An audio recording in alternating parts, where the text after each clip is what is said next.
মোহাম্মদের পুত্র মারা গেছে। বুতিরা মোহাম্মদ, বুতিরা মোহাম্মদ, বুতিরা মোহাম্মদ। মোহাম্মদ হলো অবতার। তারা ঘোষণা করল মোহাম্মদ শেষ, তার কোনো ছেলে নেই, সে মরে গেলে দুনিয়া তাকে ভুলে যাবে। কিন্তু এটাই কি সত্যিই ঘটেছিল? সেই গভীর বেদনাময় মুহূর্তে আল্লাহ আসমান থেকে এক উপহার পাঠালেন, সবচেয়ে গুরুত্বপূর্ণ। এই 1400 বছর আগের গল্প আজ তোমার জীবনের সাথে কিভাবে জড়িত? যদি তুমি উত্তর চাও তাহলে তোমাকে পুরো ভিডিও দেখতেই হবে। এই ডকুমেন্টারিতে আমরা সূরা কাউসারের আয়াত দর আয়াত ভেঙে বোঝাবো এবং তোমার জন্য একটি কুইজও আছে। এটা হলো সূরা কাউসারের গল্প। স্বাগতম আমার প্রিয় ভাই বোনদের টাইমলেস কোরআনিক স্টোরিজে। আমাদের বলো তুমি কোথা থেকে দেখছো। যদি এই ভিডিও ভালো লাগে তাহলে লাইক, শেয়ার, সাবস্ক্রাইব করতে ভুলো না।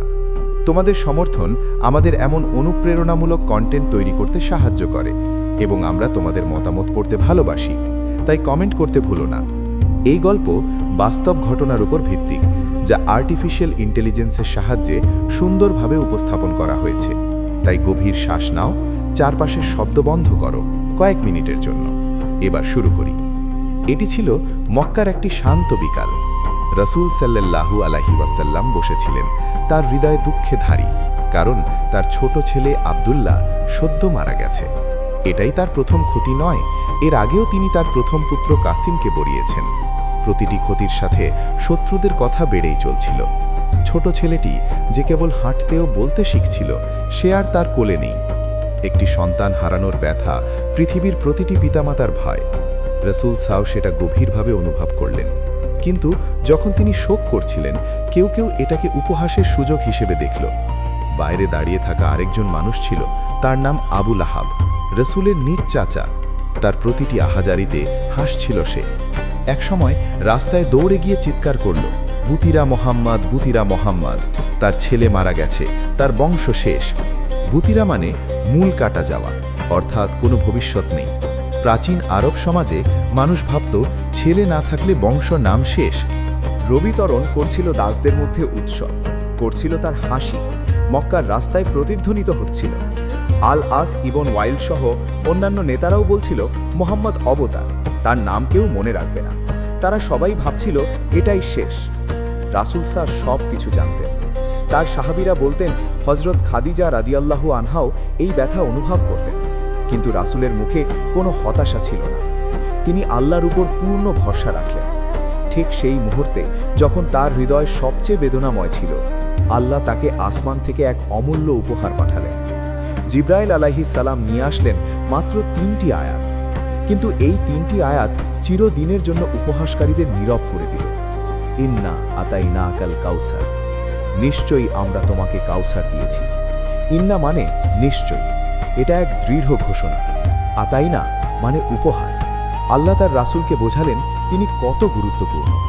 কাউসার একদিকে হলো জান্নাতের নদী, যার পাড় মুক্তার, পানি বরফের চেয়ে ঠান্ডা, মধুর চেয়ে মিষ্টি, দুধের চেয়ে সাদা। কিন্তু এর অর্থ প্রাচুর্য আছে। কোরআন এক অমর অলৌকিক গ্রন্থ। ফাতেমা, রুকাইয়ার মতো সন্তান, সাহাবীগণ এবং 2 বিলিয়নেরও বেশি উম্মাহ, এটাই কাউসার। তাই তোমার রবের জন্য নামাজ পড়ো ও কুরবানি করো। ব্যক্তিগত ইবাদত এবং সামাজিক ইবাদত দুটোই করো, শুধুমাত্র আল্লাহর জন্য। নিশ্চয়ই তোমার শত্রুই অবতার। সানিয়াকা মানে অন্ধ ঘৃণা, যা একজন মানুষকে পাগল করে দেয়, আবু লাহাবের মতো। আল্লাহ বললেন, যে তোমাকে অবতার বলছে সেই আসল অবতার। ইতিহাস প্রমাণ করেছে মোহাম্মদ আজ বিশ্বের সবচেয়ে বেশি স্মরণীয় মানুষ। প্রতিদিন আজানে 5 বার নাম নেওয়া হয়, প্রতিটি নামাজে দুরূদ পাঠ হয়। অন্যদিকে আবু লাহাব শুধু লজ্জার সাথে স্মরণীয়। আস ইবনে ওয়াইলের নাম শুধুই ইতিহাসের পাতায় শত্রু হিসেবে আছে। এভাবেই সে প্রকৃত অবতার হয়ে গেছে। রাসূল সায়ের নাম বিলিয়ন মানুষের মুখে, এটাই কাউসার। এরপরও পরীক্ষা শেষ হয়নি। আব্দুল্লাহর পরই ইব্রাহিমও মারা গেলেন।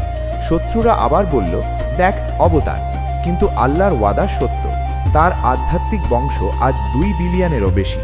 যখন কেউ বলে আশহাদু আন্না মুহাম্মাদুর রাসূলুল্লাহ, তখন সে তার সাথে সংযুক্ত হয়।